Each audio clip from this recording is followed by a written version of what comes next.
Cinema source, the source of all cinema. Okay. Yeah, it's. I know. To me, that sounds like it might be porn-based film. I'd like to assure you, it's not filming on. Is it SAUCE or SOR? SAUCE. Oh, really? So it is like source. It sounds like that. I thought it was like SOURCE, but no.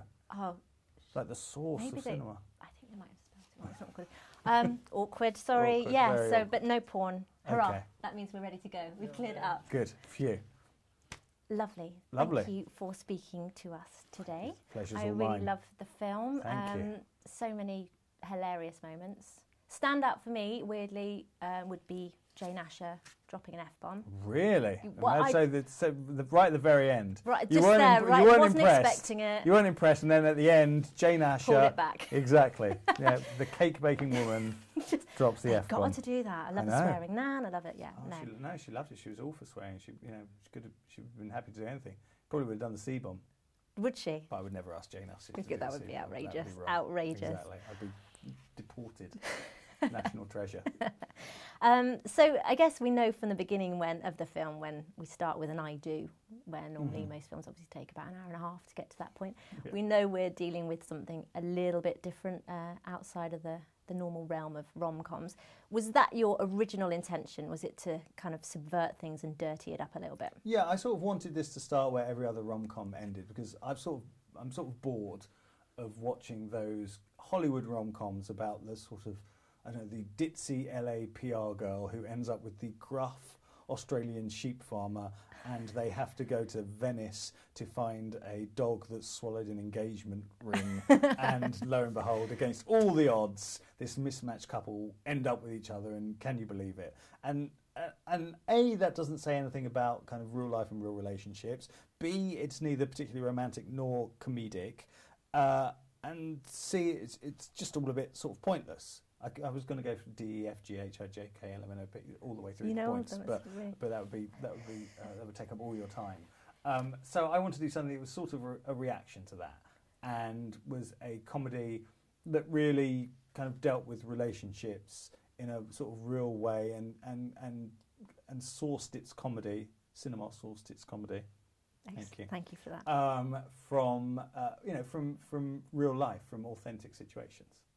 Okay, that makes sense. So, are there any kind of traditional rom-coms that you do like, or are they the sort of things that genuinely make you want to gag anyway? Well, it depends. I mean, I think rom-com is almost like a pejorative term, and if you say rom-com, it's sort of an excuse not to have any com in there, really. Yeah. So all the things that I love, like my favourite film of all time is When Harry Met Sally. I think it's just peerless and incredible and brilliant. And is that a rom-com? I mean, I suppose most people would probably say it was, but to me, it's just a brilliant comedy film that happens to be about a romance. Whereas a rom-com, like I say, is sort of features Katherine Heigl generally, or Kate Hudson, or one of those sorts of people. And it's always kind of like a glamorous woman that you know about, and some sort of bloke who sort of looks a bit like the other bloke that you saw in that other rom-com, and they disappear, and they've always got dark hair. They're tall. They've got dark hair and a bit of scruff on their faces, and you go, and you never see them again. Yeah. No, I'm with you. It is kind of like a sofa bed. It's not really fit for either purpose, rom or com. I love that's good, isn't it? Sofa bed. Thanks. Love that. Thanks.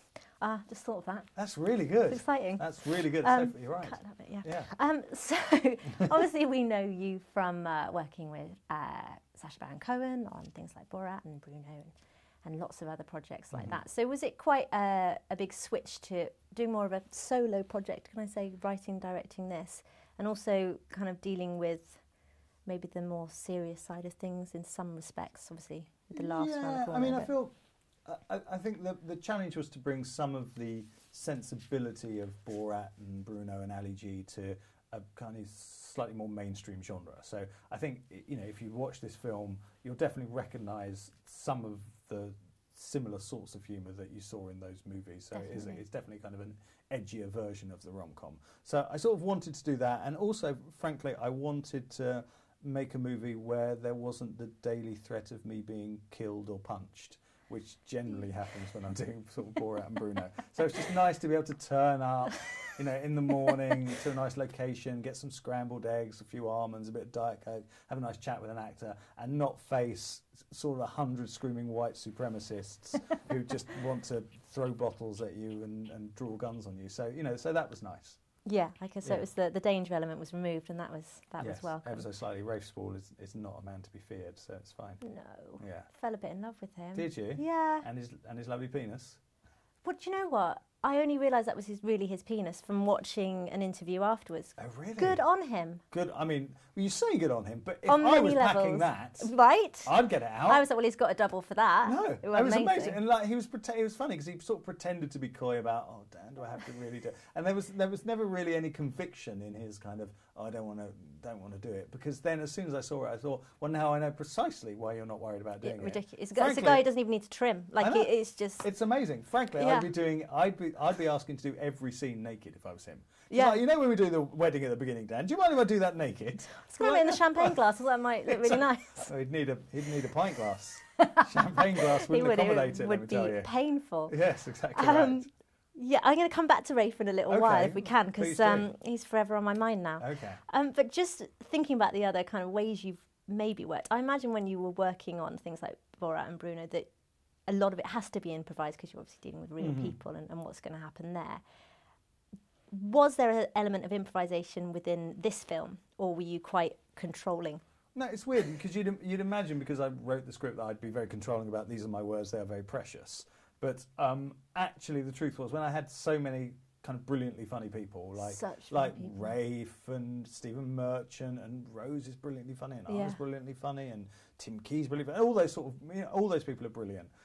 It would be idiotic of me to say, look, you know, don't improvise, don't try your own thing, don't you know, go off piste, because the truth is I get the credit for that anyway. So I may as well let them do it. And you know, all those people are so incredibly funny that it was just a privilege to let them do their thing. And lots of the funniest moments of the movie are sort of improvised. I can imagine, actually, because it was great just spotting people, like you say, Tim Key and Dustin Dimitri Burns, Daisy Haggard, who I love. I'm actually trying to be. Oh, yeah? Yeah. You don't have to try and be. You're your own person. Don't try and be somebody else. It's okay. And thank you. Similar smile, though, now that you say it. You know what? I've had it. Oh, you've done that thing. No, I wasn't in Magistrate Woman. I wish I was. Oh, yeah, no. No, she's hilarious. Yeah. But were they your casting decision, or was there any pressure to kind of get more international names and things like that? Or? Well, I think there wasn't really pressure to get international names, but you know, one wants the film to be as universal as possible. Yeah. So that's why it's great to cast people like Rose Byrne and Simon Baker and Anna Faris, because they give the film an international profile. Yeah. But at the same time, you're right. I'd watched these people and admire them. It's a bit like playing fantasy football in some sense, because I thought for years beforehand, if I was a director, who would I love to work with? And then you pick up people and you get, I love Daisy Haggard and everything she does. I think Dustin Dimitri Burns is brilliant in Cardinal Burns. He's like so funny, and it's such a funny show. And Tim Key is obviously amazing, and Steve Merchant is brilliant, and even people like William Andrews, who has like a tiny part who you probably wouldn't even noticed, but I saw him in an episode of Him and Her, which I really love, and he was brilliant in that, and I just thought, I love that guy, he's great. Okay. And so it's just really nice to give those people a chance, because I've thought they were brilliant, and also there's just a real joy in kind of exposing them to a bigger audience. So it was great to take a film, to show the film in South by Southwest in Austin, the festival there in Austin, Texas, and have people go after, well, who's that Tim Key guy? He looks fantastic. And then he's they so go brilliant off in it. Oh, he's so brilliant. Perfect. And then they go off and look at other stuff that Tim's done, and they're exposed to Tim. So to me, that's a real. It's a real joy and a privilege. That's really cool. And it was just jam packed. It was just like, oh my God, there's so and so and so. It was really exciting to watch. Yeah. I was going to say, with all the improvisation then and kind of letting your actors go, and obviously we're talking about the DVD release, it's happening on Monday, today. Are there DVD extras of things like that? There are DVD extras aplenty, like you can't believe. This is what it's I love. A bounty. It's a positive I was hoping treat. You'd say that. A jackpot. You wouldn't even imagine. You'll be staying in all week and playing them and replaying them. No, the truth is that because there was so much improvisation, and I kind of let everybody go off the leash, there's a lot of extra stuff, and And when we sat down to put the film together initially, what happens when you film is that an editor puts together an assembly of the movie before you cut it down.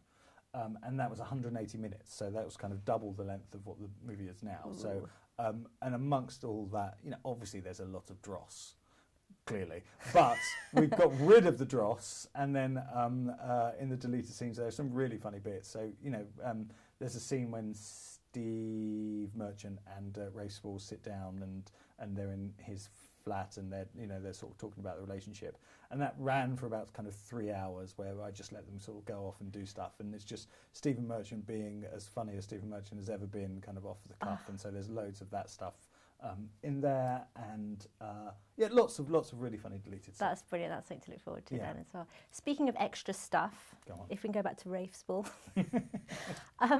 did you always have him in mind for the part? Because you know, I've always known he's funny, but I didn't expect to find this kind of little puppy-eyed thing that I had for him. I mean, that was the big challenge in getting this movie going and finding the right cast, was to find that kind of successor, if you like, to Hugh Grant. So who was the next person who is British and sort of charming and funny, but a brilliant actor and with real kind of screen presence. And, you know, we've been looking for that for ages, you know, and we've failed many times to find that person. And as soon as Rafe walked in the room, I just thought, this is my guy. He's charming, he's funny, he's smart, he can absolutely, you know, work off the cuff, and, you know, and he looks great as well. You know, he's, to his great credit, has realised in order to be a kind of Hollywood movie star, he needed to kind of lose whatever it was, 3 stone from the point where he was. It makes me love him more, knowing that. It's amazing, and he's adorable and insanely talented, and I was very lucky to have him, and I confidently predict in 3 years' time he won't be returning my calls, because he'll be much too big a star to bother with me. I don't believe a word of it. Well, we'll see. Well, thank you so much for talking to us. Thank you so much. Really a delight to meet Cinema Source. Thank you very much.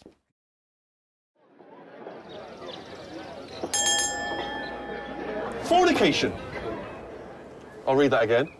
For an occasion like this, I want to make sure I keep up the traditions of being a best man. Apparently I need to get the groom to the church on time, tick.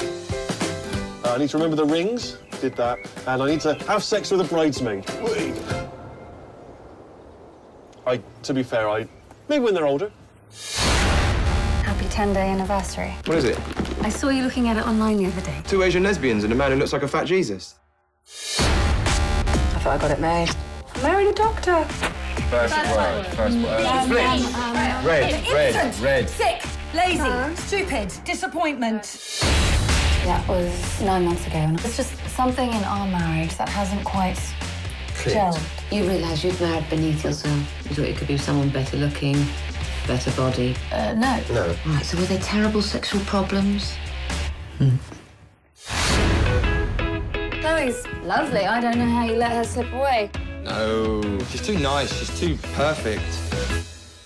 Holy sh... Guy, right? Yeah. No, he's just your type, really. You're my type. I don't really go for good looking. I need to be with you now. I'm sorry, but that dove is getting awfully close to the ceiling fan. I'm not giving up. From the minute I met you, I thought of nothing else.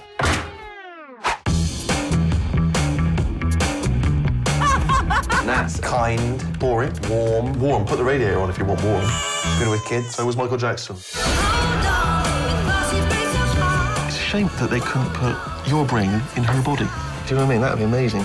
Although you'd be left with her brain in your body. Imagine that. Oh my God, it's like Frankenstein, but with like boobs. No, joking. I'd do you. I may literally never see another penis again. In all fairness, you've probably seen enough to be getting on with now, haven't you? I'm not calling you a whore, but I also am. Digital photo frame. We've got a camera on us. We'll have to try it out later.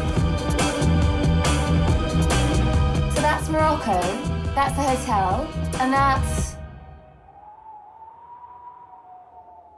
Oh, that's doggy style.